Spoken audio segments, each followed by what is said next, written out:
From Kansas State University, this is Agriculture Today. Eric Atkinson with you, and coming up today, K-State's Ted Schroeder and Justin Bina will talk about their new analysis of live cattle options trading.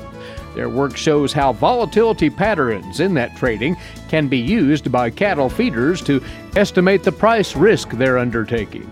Then, more on two K-State-sponsored events coming up.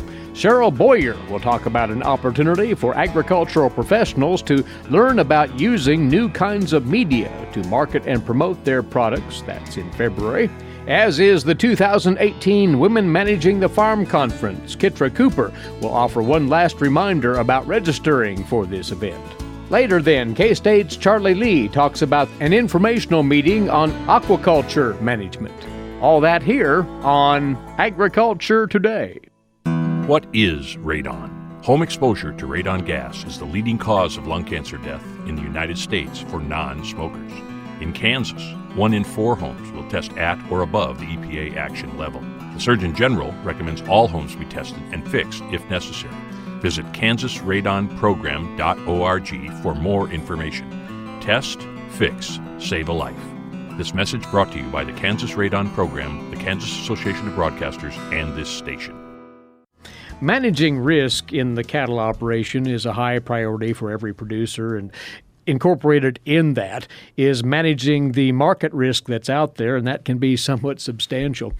Well, how to know where that risk is headed and being aware of it and maybe staying one step ahead of that risk, that was more or less the genesis of some new research out of the Agricultural Economics Department at Kansas State University. It looked at fed cattle market risk and maybe a way of forecasting that risk, if you will. Our guest now, agricultural economist Ted Schroeder of K-State, and along with him is an undergraduate researcher in the department, Justin Bina. Ted, what was really the driving factor behind this study of what's called implied volatility in the markets? Well, Eric, that anybody who's involved in cattle feeding has experienced and realized that the amount of capital that's at risk out there in our industry today is at all-time high levels. The combination of prices plus animal weights has made managing risk of especially cattle price itself immensely important. And one of the things that Justin and I set out to do was to try to better understand, first of all, the magnitude, quantify that risk and what it has done over time in the cattle feeding sector. And really secondarily is to see if we could provide a prospective, as we call it, risk assessment, so that we could design a way that anyone placing cattle on feed right now could have an understanding of the magnitude of the risk that particular group of cattle are facing looking down the road over the next 5 months as those cattle are being fed and harvested. So we really wanted to design a way to say not only where has risk been, but how is the current risk environment shaping up to impact the risk of cattle that are being placed on feed now. So that was the essence of what we wanted to establish here and develop a way and evaluate how that risk has changed over time. Well, how does one, because it is a rather elusive thing, it's hard to just grab a hold of, how does one quantify the risk that's out there? Justin? So our way of quantifying the implied volatility was to look at the option pricing formula, which takes into account the price of the underlying asset. So in this case, it'd be the live cattle futures contract, or live cattle futures prices, I should say. Strike price, time to expiration, interest rate, and then the market price volatility. As you know, option premiums are decided based off supply and demand in the market. So we can actually solve that option pricing formula backwards to find that implied volatility, and that'll give us a good look at the risk that cattle feeders will face on down the road. Those are the components that lead to implied volatility, but we might pull it back a bit and explain why implied volatility can be used as a yardstick. Ted? Yeah, well, the option market really is a risk insurance market, and that's what we use to calibrate, if you will, where risk is at right now. So as Justin mentioned, the traders in that market are actually trading future anticipated variability or risk in that market. So what Justin did was use the premiums that are being discovered in that market as forecasts of uncertainty into the future. So you collected this kind of data over multiple years' time, right, Justin? Yes, dating back to the first trading day of 2003, so 15 years of data. This had to be difficult to pull together, did it not, in terms of that much data and trying to sort out what's indicative of risk then? Yes, this was a few months long process that involved pulling implied volatility data from Bloomberg and then just using statistical software packages to arrange that data, put it into an index, and allow us to see the level of risk over the last 15 years and how it's changed since 2003. We might go right to what your findings were without getting too deep into the technicalities of the formulas and so forth. Did you discover that the implied volatility is, in fact, a good predictor of the fed cattle price risk? One of the things that's very interesting, Eric, is if we look at first historic implied volatility and what it has done and what it's implied for fed cattle price risk. So looking a little bit back over the history. And something that's very, noteworthy as you look at that volatility over time. Now remember, this volatility is describing basically the amount of risk a cattle feeder's facing when they're putting the cattle on feed. And if we just talk about price alone, and we'll talk about revenue in addition to price here in a moment, but just price alone, meaning just looking at the cost of insurance, the volatility that's out there. What we see going back to 2003 is as you go through events in the market, at times this volatility can really rise rapidly. And of course, the time that it hit its all-time record was the BSE event in December of 2003. But we dissipated after 2003. Things settled down a little bit price-wise and the risk associated with that price. But it elevated again during the 2008-9 time period when corn prices, of course, were skyrocketing. Went back down a little bit, but we're back up again now. And so about the last 2 years or so, just on price alone, we're back up to volatility levels in this fed cattle market that they're not as high as they were during, really extraordinary event like a BSE case. But they are certainly higher than they've been in the last 5, 7, 8 years, just on price alone. Now, Justin can talk as we move to revenue. Yeah. It's even more important to recognize. Yeah. Justin? So as Ted mentioned, implied volatilities have been increasing over the last few years. But another factor that we noticed was the finishing weights have also been increasing over the last few years. So when you combine those two, the total value risk for one head of cattle is increasing rapidly, and it's definitely something that needs to be looked at going forward if finishing weights continue to increase. And therefore that translates into a revenue risk changing likewise then. Yes. So all of this could be used in a practical sense how, Ted, as far as a producer assessing their risk ahead of absorbing that risk, if you will? Yeah, what it really first speaks to, Eric, is it demonstrates, if you look historically, it demonstrates at today's prices and volatilities and animal weights, we are at combined revenue risk per animal that's nearly as high as it was during the most risky time in our industry. And now it's consistently high in that level. It's speaking to the first importance of price risk management for cattle feeders. Again, we started with value at risk, and now we're talking that the volatility of that value is also quite high. And as Justin mentioned, we're feeding to heavier weights. Combined, very high levels of risk. It says being prudent and very disciplined about that risk management on the fed cattle side is greater today and of more importance than it ever has been.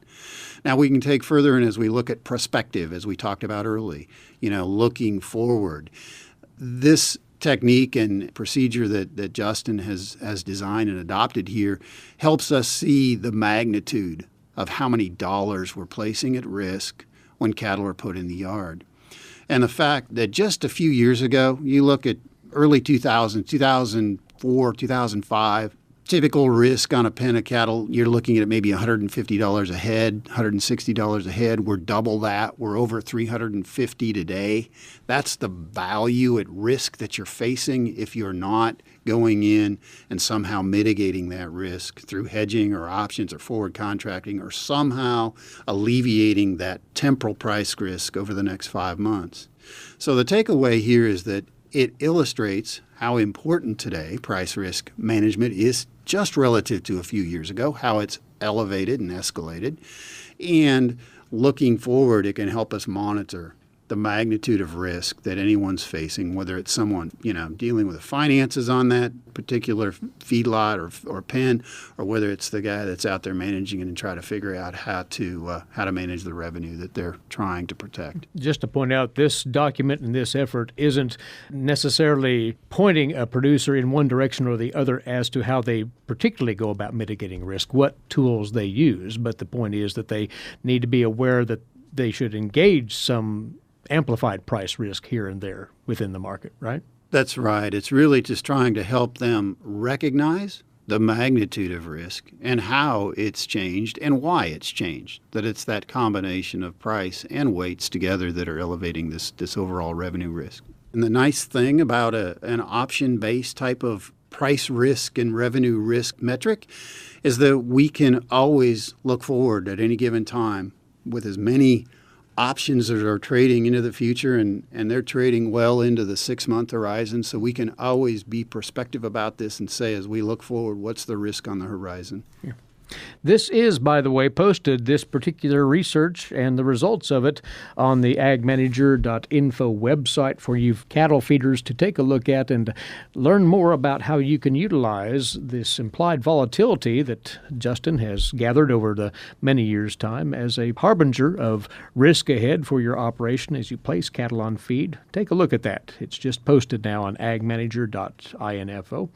Justin, good work in pulling this together. Thank you for spending a few moments with us. Thank you for having me. And Ted, thank you, as always, likewise. My pleasure, Eric. Joining Ted Schroeder, livestock economist at Kansas State University.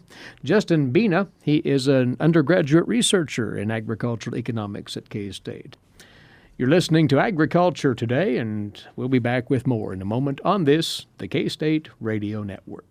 Agricultural producers, landowners, and creditors, you have a partner in your legal and financial needs. Kansas Agricultural Mediation Services offers reliable, trusted information and guidance. Whether you need advice for ag credit concerns or are transitioning your operation to the next owner, Kansas Agricultural Mediation Services can assist you in making sound decisions for your business. To learn more, call 800-321-3276 or visit us online.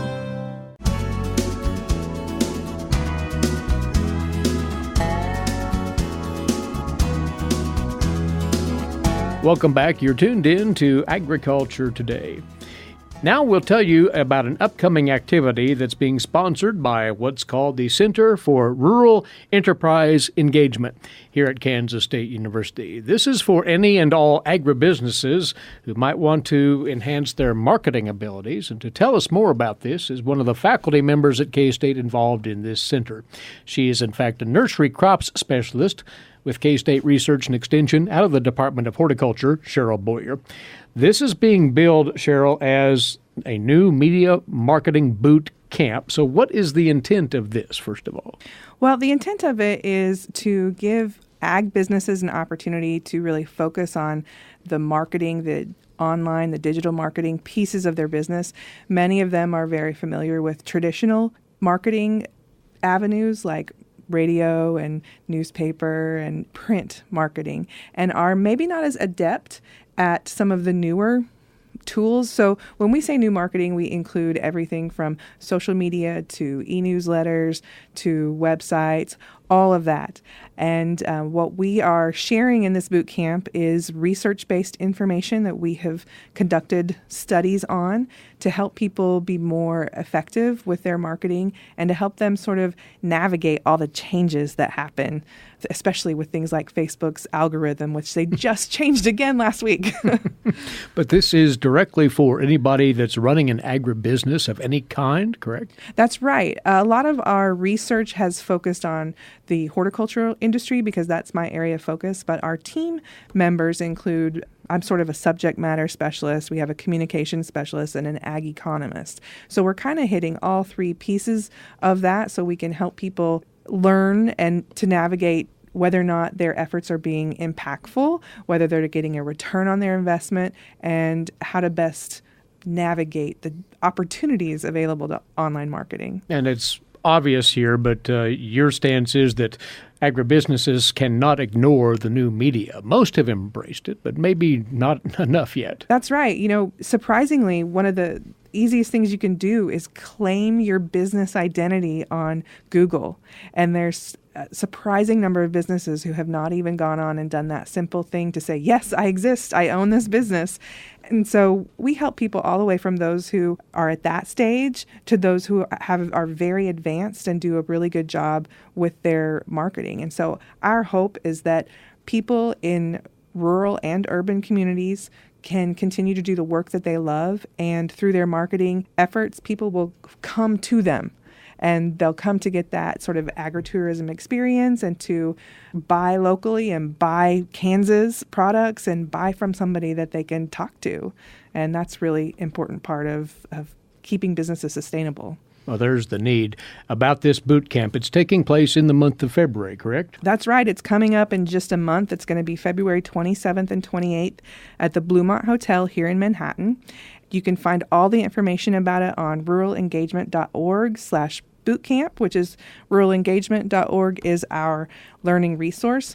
And early registration ends this week on February 1st. It's $199 if you register by February 1st, and it goes up to $279 after February 1st. So we're also welcoming extension folks, so people who are learning to do a better job of telling their story online. And just for a flavor of what will happen here, workshops, seminars, a series of those? It's going to be a nice mix of that. So we have 17 different workshop sessions. We've got an industry expert panel. We'll have lots of handouts that people can take home. We'll feed you.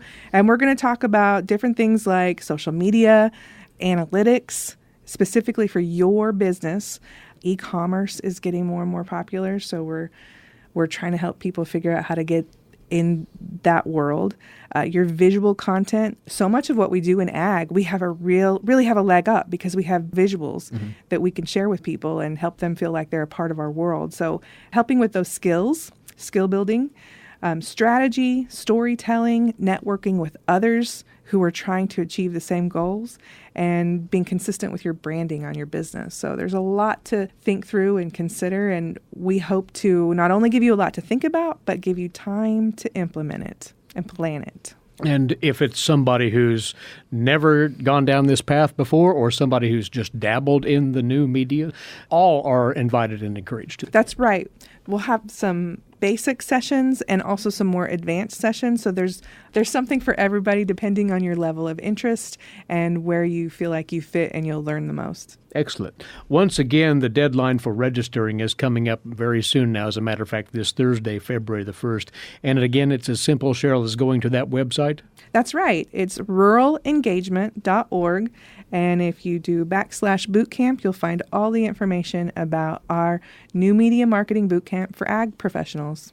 It's a novel idea and a timely one at that for agribusiness professionals, how you can make use of the new style media through a new media marketing boot camp taking place here in Manhattan. The exact venue is the Bluemont Hotel next to the Kansas State University campus, February the 27th and 28th. Ruralengagement.org is the place to find out more or to register online. And the best of luck with this neat new idea. Cheryl, thank you. She's Cheryl Boyer from the K-State Horticulture Department. She's part of the Center for Rural Enterprise Engagement here at K-State, which is sponsoring this boot camp in late February. And to round out this part of the broadcast, we want to bring to your attention one more time the 2018 Women Managing the Farm Conference. K-State Research and Extension among the many co-sponsors of this keynote event each year. There is an important deadline coming up for registering, and we'll talk about that and again refresh you on some of the highlights of this year's conference. Along with us now is one of the members of the planning committee for Women Managing the Farm this year, Kitra Cooper. Kitra, we had you in a few weeks ago to let folks know about the conference in a broad sense, but right to it, if they want to get a break on that registration, they need to sign up by the end of this week, you say? Yes, through Friday. The registration fee through Friday is $160, and it will go up to $190 after that. So we encourage everybody to get their registration completed online or by phone before Friday. Mm-hmm. Yep. And why do they want to register? Let's refresh folks on what a high-quality conference has been put together here. We've got a great lineup of keynote speakers, over 30 breakout sessions. We also have a couple of really good pre-conference tracks on Wednesday. One of them may be full, so you'll need to check online to check on that. One of the keynoters we're really excited about is Margie Geiler-Alanis, and she is the founder and president of Farm Her, which is just a group that she founded in 2013 in an effort to include women more predominantly in the story of agriculture. And it's just taken off. She's got a great brand profile, going, very high profile, very popular. And so she'll be on hand. Actually, she'll launch the Women Managing the Farm Conference with her opening presentation on Thursday morning. There's so much more to the program. You've brought in an individual who's well known in the Kansas City area, a chef, to talk about aspects of agriculture and food production. Yes. Chef Renee Kelly formerly owned Harvest, which was a restaurant in Kansas City, and it was a farm-to-table restaurant. She now has a program on Kansas City local TV, but she'll be here to do a presentation and a cooking demonstration and talk about the importance of local agriculture and bringing it to your table. And we're really excited about having her. Yeah. And there's so much more. We will not, Kitra, in our brief time today, go through all of the breakout sessions. They're built around the theme of maximizing influence in farm, community, and consumers. That is, in fact, the stated theme of the conference, right? Yes, that is maximizing my influence. And participants can pick and choose from different workshops? We've got 5 different breakout session periods, and all of them have 5 to 6 choices. So there's lots going on. There is. In the 2 days that make up the conference, there is to be a silent auction for scholarships. Explain that, if you would. Mm-hmm. We end up with a really nice selection of all kinds of silent auction items from both exhibitors and attendees, just whoever wants to donate something. And the money raised through this auction goes for scholarships for women who maybe need a little assistance coming to the conference. There is a scholarship application process online if anyone is still interested in applying for that. But we do encourage everybody to participate in that silent auction. And if you'd like to donate an item to that, you can contact anyone with Women Managing the Farm, myself included. And you will, just to note, be keeping folks in the know on Facebook. And in fact, during the conference, we'll be communicating about the conference itself as it goes. Yes, we will. We've got a really strong social media presence planned, a little different than before. It won't be hit and miss. We've got a whole lineup of attendees and committee members who are going to be keeping everybody updated about all the events going on those 2 days. Excellent. So again, the website to go to find out more about the program and to register is what? It is womenmanagingthefarm.com. Coming up soon, February 15th and 16th, reserve your spot in this year's edition of Women Managing the Farm, the conference taking place here in Manhattan. And Kitra, it's getting close to the 11th hour, so good luck with the final preparations on the conference to you and your team. Thanks for stepping over for a few moments. And thanks, Eric.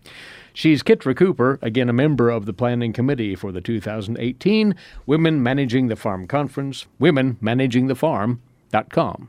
Have a look at that website. And this is Agriculture Today. Hamburgers, roast, ribs, steak, or whatever you prefer.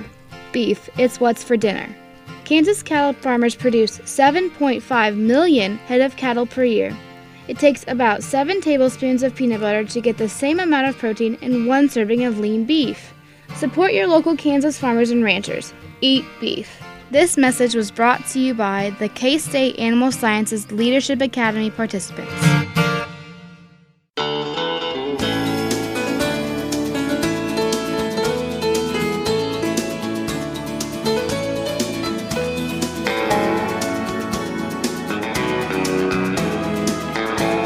This is the K-State Radio Network, and you're listening to Agriculture Today. Eric Atkinson with you. Welcome back. As we turn now to today's agricultural news headlines for you, courtesy in part of DTN. Well, the USDA issued yesterday afternoon its monthly Kansas Crop Progress and Condition Report that, of course, largely centers on the winter wheat stands around the state. So far in the month of January, the topsoil moisture supplies are rated at 35%, very short, and 44% short, only 19% adequate, and 2% surplus. Subsoil moisture at 22% very short and 48% short, 30% adequate, and 0% surplus. The Kansas winter wheat condition this month, 10% very poor and 34% poor, 42% fair, only 13% good, and 1% excellent. The next monthly report will be issued late February. The weekly reports from the USDA on Kansas crop conditions will begin on March the 5th.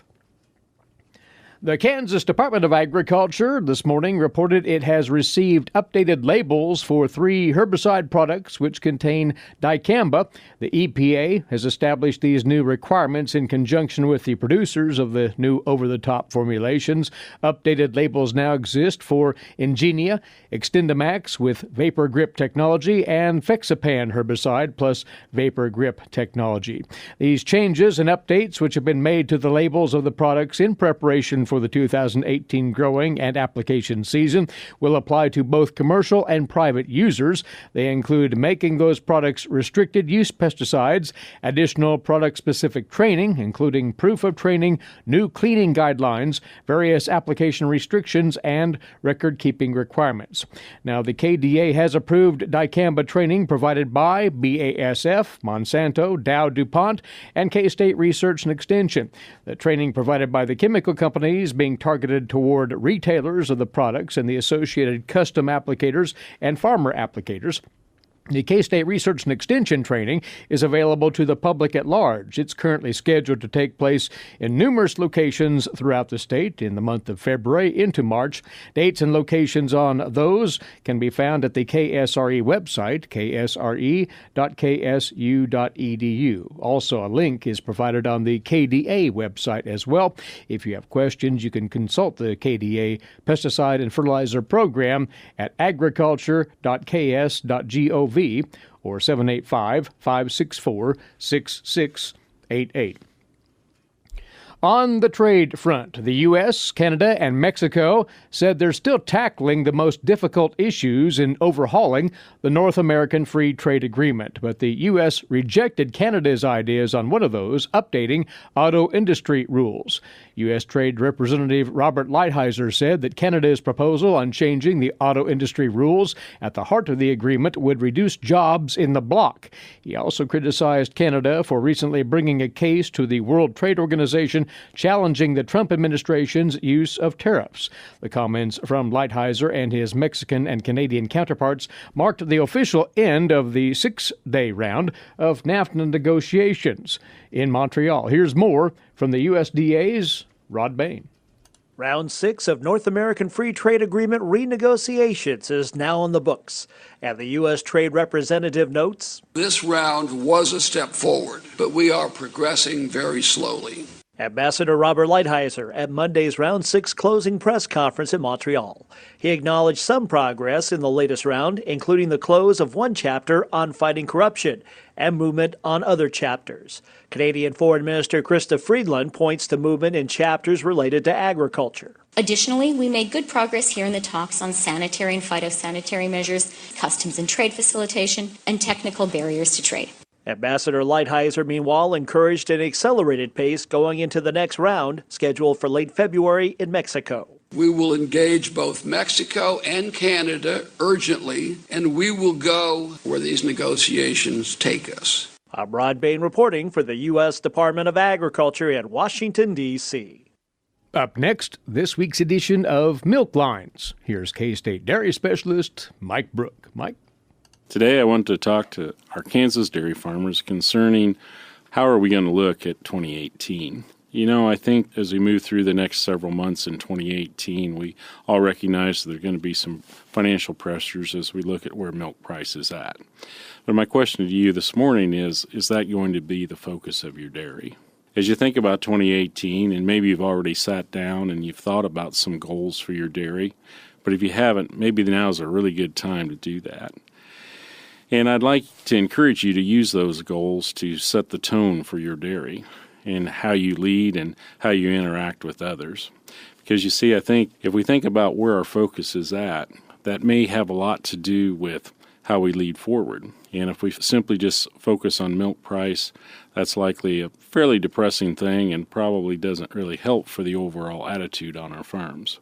So what are some goals that we might think about for 2018? Well, one of the things you might look at is just milk production per cow or total milk shipped off your dairy farm. What is your goal for 2018? Once you set that goal, how are you going to get there? What things are you going to have to do? And likely you're going to have to do some things with the early lactation cows. You might think of those cows that are less than 100 days in milk. Are they going to get to the peaks that they need to get to in order for you to attain that overall goal of production or milk shipped off the farm? Well, how are you going to help them do that? Are there things that you need to change in transition, or are there things that you need to change in fresh cow management? Or maybe just try to take care of some overcrowding things that you've known have been there for a long time, but hold your animals back, and as a result, hold your whole farm back. You may also look at your reproductive program.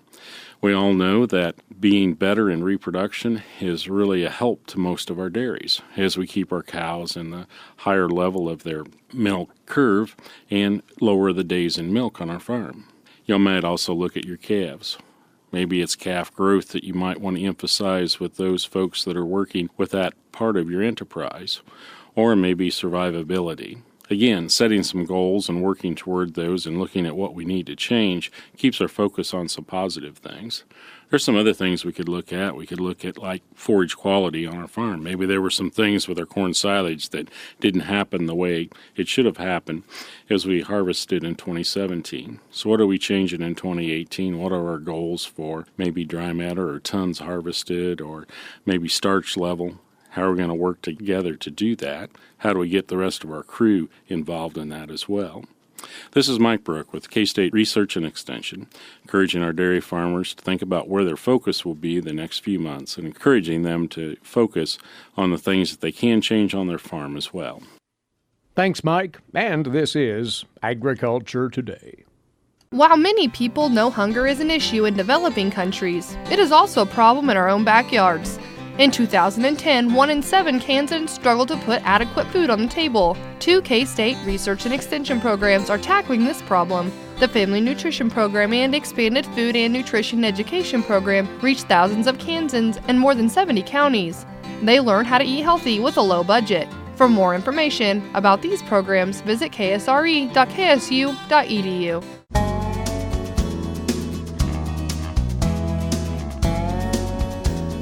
This is Agriculture Today, and to close out this Tuesday edition, we are joined once again by wildlife specialist Charlie Lee of K-State Research and Extension. Charlie, an update on aquaculture as a commercial venture in Kansas and an important informational meeting that will take place, easily accessed by Kansans here very soon. But just where are we with aquaculture as an enterprise in Kansas?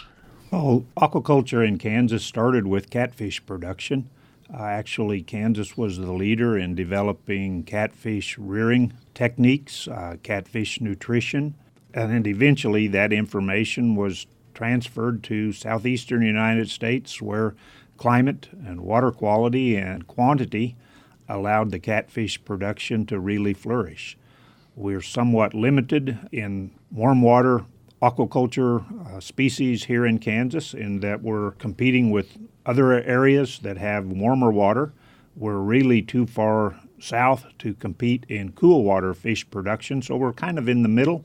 But we still have a lot of people that are trying small-scale aquaculture, including aquaponics, including both marine and freshwater shrimp operations that are going in the state. So we have a very fledgling industry, I would guess, here in Kansas.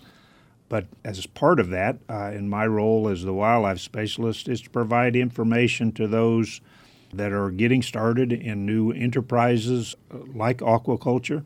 And got a conference coming up that has been supported by the North Central Regional Aquaculture Center that I'd like to visit about here today. And before we get into the particulars of that conference, tell us more about the North Central Regional Aquaculture Center. And it does provide research-based information in this area, correct? Yes, the NCRAC Center is what we call it. It was established in February of 1988, and it's one of 5 regional aquaculture centers that's administered by the U.S. Department of Agriculture Cooperative State Research, Education, and Extension Service. The center is directed from an administrative unit at Iowa State University. Our mission statement is to support aquaculture research, development, demonstration, and provide extension education to enhance the viability and the profitability of U.S. aquaculture. It is an administrative unit that is guided through an industry advisory council for directing its programs. And then we have technical committees that work with the industry council to formulate programs and develop research on industry priorities. So it's really an industry-driven organization. There is some funding that's supplied for not only education, but also for large research projects. And those research projects have been undertaken on lots of different species. We've supported projects on sunfish, salmon, bait fish, hybrid striped bass, walleye, yellow perch, even crayfish. So we've funded a lot of different programs that benefit a wide range of folks that are interested in aquaculture. Kansas, one of the 12 states that this center serves, and a great lot of its work will be showcased at this upcoming conference on the outskirts of Kansas City. Yeah, the Aquaculture Associations of Missouri and Kansas, who are formed of producers in this kind of southwest corner of the North Central region, they're sponsoring a 2-day conference and want to invite all those that are interested in aquaculture to attend our 2018 conference. It would be at the Embassy Suites at the Kansas City International Airport in Kansas City, Missouri on February 9th and 10th. This year we'll have 34 different talks in 12 different sessions. And it will also include a Friday evening banquet with fresh trout that are grown in Missouri. Some of the talks, I think, are certainly would be of interest to most people that are involved in aquaculture. Lend us some examples of subjects that will be covered there. Well, if we just look at the large sessions, we'd be talking about nutrition and feeding, best management practices for water quality and how to manage aquatic plants and how to do pond fertilization. There will also be a session on fry and fingerling production, a session on new research and development techniques that are out there, fish health. There will be 2 sessions that I think will be very important and well attended. Those will be real-world farmer aquaculturist experiences. We'll have panels of people that are producing fish here in this region and be able to listen to some of the problems that they've had and some of the success stories they've had. There'll also be a session on marketing and business planning. And some of the impediments to growing aquaculture will be some discussion on what's required to process seafood, what type of regulations are inhibiting production, and what those regulations actually cost growers. Then there will be also a session on aquaponics and recirculating aquaculture systems. Those are systems that can be backyard or basement-sized operations or to something that can be much larger. So I really think this conference has something for everyone. If you're interested in aquaculture here in the North Central region. So how might one reserve their spot at this conference, in that it's coming up rather soon? Well, the conference materials, including the registration, the hotel information, it's found at a website called moaquaculture.org. M-O, aquaculture.org. You can find all of the information there, or contact me. I'll be glad to send the material out to you direct.